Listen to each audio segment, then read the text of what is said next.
Hello, my name is Samuel Wild. This is the first lecture in two lecture series.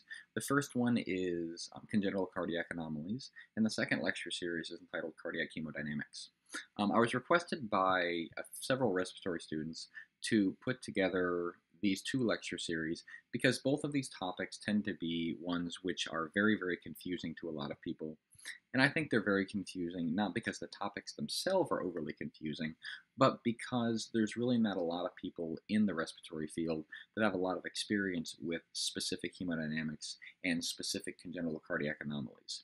I find that a lot of people's knowledge is strictly based on, what they read in a book, Egan's, or, there's lots of books out there, but they don't tend to have a lot of hands-on experience. I'm not downing those people at all, but I find that it's a lot easier to have an understanding if someone's explaining it to you that's seen these patients at the bedside. To begin these two, I actually want to talk about something that's not specifically related to either one of those, and something that you guys probably already have a pretty good understanding of, but I want to give you an idea of just basic external cardiac anatomy and physiology.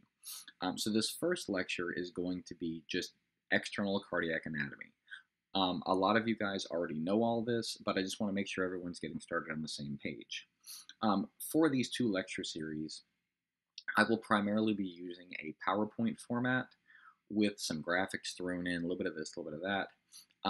So if you guys ever want a copy of the PowerPoint presentations that I use, I'm usually more than willing to send them out in a PDF format. Just send me something in the comments and we can usually work it out. I do have a Dropbox account that I let people tend to download things off of, but I usually only send them out in PDF format just in case there's no, so that way nothing can be changed. For this first lecture, however, I want to use a program that some people may not be familiar with. It's called Essential Anatomy. It's what's actually up here in the background. Essential Anatomy is a program, I believe it's only available from the Mac store. They might have their own website now, I'm not sure. It's not a free program. It's about $35 from the Mac store. And I find that it is an absolutely amazing anatomy and physiology tool, particularly when preparing for laboratory practical exams. It's not really good for, quiz-based questions and things like that, but it is good for what is this, what is its function, things like that. So as you can see from the picture that I have behind me, I have a heart where most of the respiratory components have been removed, and you can see that it's pretty much a heart in the anterior perspective. You can see the pulmonary vascularity is in the pulmonary arteries here on the right side, and the pulmonary arteries and veins over here on the left side.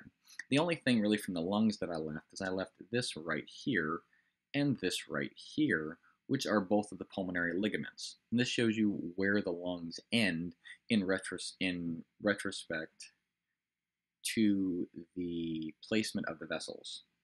So, if you look at the heart, you can see in this perspective that this would be the right ventricle, and you can usually tell by looking at the heart what's underneath it. So this is primarily a pumping chamber because you can see that's primarily muscular. You don't tend to see a lot of connective tissue, whereas right here you tend to see connective tissue start to form, and it's a fairly big connective tissue segment. Also up here, you see a big connective tissue segment, and over here, you see a big connective tissue segment. These connective tissue segments you see, this one here is the intraventricular septum. This one over here is going to be the pulmonary valve. We have a separate section on valves, by the way. And this over here is going to be the tricuspid valve. When you look, you can see coronary vessels kind of interspersed in here. We're not really going to get into the coronary vessels that much. With one or two of the cardiac anomalies, we'll discuss them in brief detail because they're relevant. But I find that for most respiratory therapists, most nurses, even most PAs, the specific coronary vessels, unless you're reading an EKG or physically doing a bypass, are not super relevant. So when we look, we can rotate the heart around the axis and look at the lateral side. To do this, I'm going to have the pulmonary vessels disappear. That way we can get a better idea of the actual cardiac anatomy and remove some of the pulmonary components to it. This is the brachial that we're removing. And then we have the pulmonary vein that we're going to remove. I'm also going to have the pulmonary ligament go away, and this is going to be the right bronchial vein. The right bronchial vein is going to be what provides your primary oxygenation to your lungs. So, as we continue on, we rotate the heart around, and you can begin to see where the veins drain into the heart.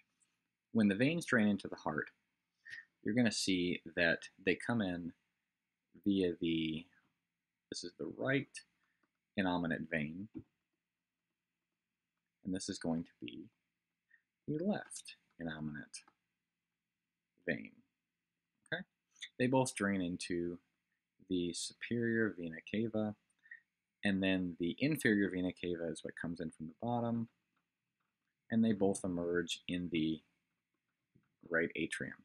Now you can also see from this particular view that there's a dramatic difference in the way the tissue looks. Now what I mean by that is the tissue right here looks primarily connective, and the tissue right here looks a lot more glandular than what you would expect. If you can compare it over here, it doesn't really look muscular, it doesn't really look connective, but there's some fatty tissue thrown in there. It looks very, I don't know, I would just say it looks glandular. And this is because this is the right auricle. The right auricle is kind of a remnant of the embryonic heart from cardiac development. And the right auricle has a couple different functions in adults and in pediatric patients. The first function is it serves as an overflow chamber for when venous return increases, but cardiac output either cannot increase to that level, or cardiac output is in the process of increasing. So the right auricle serves as a filling chamber, sort of to allow the right atrium to expand when the amount of blood that's returning to the heart is not able to be pumped out by the heart. You can see it kind of expand here. It's right here. It kind of goes down a little bit, but its primary structure is right here. It also has some structure. It has some function pertaining to the endocrine system and release of hormones, but we're not really going to get into that in this particular lecture series. So if we take the heart and we rotate it around, and we look at the left lateral aspect, we'll get rid of the pulmonary vessels right here, get rid of the bronchioles, we can get a better idea, get rid of the pulmonary vein, get rid of the pulmonary ligament, get rid of the brachial vein, and now, just like the other side, all we have left is the heart. Now over here we have a couple of, I think, really interesting things.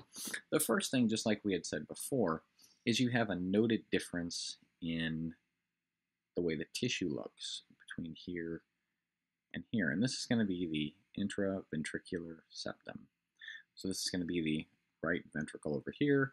This is going to be the left ventricle over here. This is the pulmonary valve, which, like I said, we have a different section on. And the pulmonary valve is going to be the separating point between the right ventricle and the main pulmonary trunk, which is going to go out to the lungs. So this is going to be the main pulmonary trunk. And this is then going to bifurcate into the left pulmonary artery and the right pulmonary artery. If you look, you can see a structure very, very similar to the right auricle. You have a left auricle that does virtually the exact same thing on the left side of the heart, to where if the left ventricle is, if the left ventricular output is lower than it needs to be, the right atrium is going to, or the left atrium is going to fill with blood. As the left atrium fills with blood, the left auricle is going to serve as a primary filling chamber, so the left atrium is able to expand, and the left ventricle is not having any sort of extreme overtaxed increased preload, and we'll get into preload and afterload in some pretty good detail as this progresses. So we continue on, and as we look kind of more at the superior aspect of the aorta and the pulmonary artery, which the pulmonary artery is right here, and the aorta is here, and we'll dissect a little bit of the aorta to look at the specific vessels coming off. but you see one primary structure right here. And this, I think, is really important. It kind of tends to be left out in a lot of people's anatomy lessons. But this is the ligamentum arteriosum. The ligamentum arteriosum is really the only remnant left over from the ductus arteriosus, which allows blood to be shunted past the lungs and directly into the aorta in fetal circulation. So as it atrophies, you just kind of get a small ligament that's left over, and it just connects the pulmonary artery with the aorta. So I think it's kind of cool. Not really relevant to a lot of stuff, but it's there. As we continue on, we'll look at the posterior aspect of the heart. And as we look at the posterior aspect of the heart, you can see that we have the pulmonary artery gives rise. It comes up. Oops. As the pulmonary artery gives rise, it comes up and it bifurcates here behind the aorta, and it goes out to the left lung and the right lung. So just to give you an idea, this is more the posterior aspect. So this is right and this is left. So this will go out to the lung and it'll do something relevant to the lungs that we're not really going to discuss right now.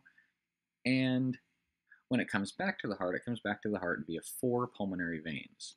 These 4 pulmonary veins are, as can be seen right here, and this is the posterior aspect of the heart.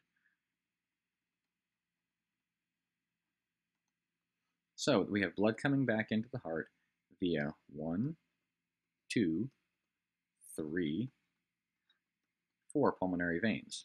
This is from the right upper lobe, right lower lobe, left upper lobe, left lower lobe, and they both emerge inside the left atrium.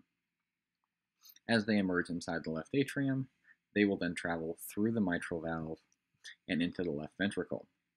But what I think is also very cool from this aspect, you can get an idea of a lot of the major coronary veins. And down here, it doesn't really show it very well, but you can see the coronary sinus. But, like I said, we're not really going to be getting to coronary vessels that much. As far as the aorta has got some components to it that I think are very, very important. And a lot of people tend to leave the aorta out when talking about cardiac anatomy and physiology. But I find that that is really not great, especially if we're going to be getting into pediatric congenital cardiac repairs, because in several of the repairs, we use these 3 primary arteries in repairing the congenital malformations.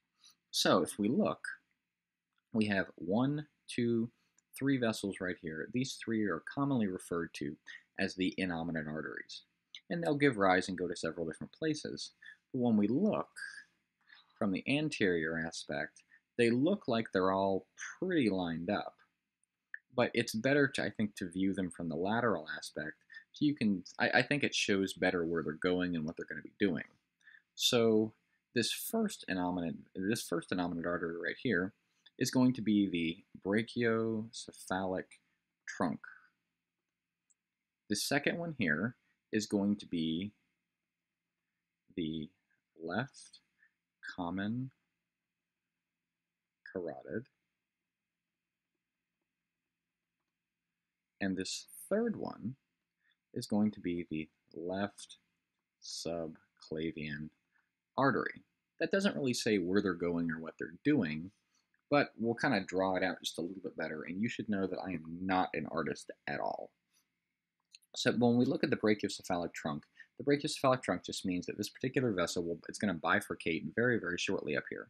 So we have the main brachiocephalic artery, and this brachiocephalic artery is then going to bifurcate, and some of it's going to go up into the head, and some of it's going to go down into the arm. So this is going to become the right carotid artery, and this is going to become the right subclavian artery. Very, very important a little bit later. The next vessel is going to go up into the head, and this is going to be the left carotid artery. And then this third vessel is going to go out into the arm. And none of this is to scale, by the way, but this is going to be the left subclavian arteries, some of my favorite arteries. So, and as we continue, you can rotate laterally around the axis. You can just kind of get an idea of where things are going. So the major vessels that we're going to be worried about with this the extracardiac vessels are going to be the two innominate veins, one here, leading into the superior vena cava, the inferior vena cava, and then on the posterior aspect of the heart, we're going to have the one pulmonary artery and then two pulmonary arteries, and they're actually going to be draining out to the lungs.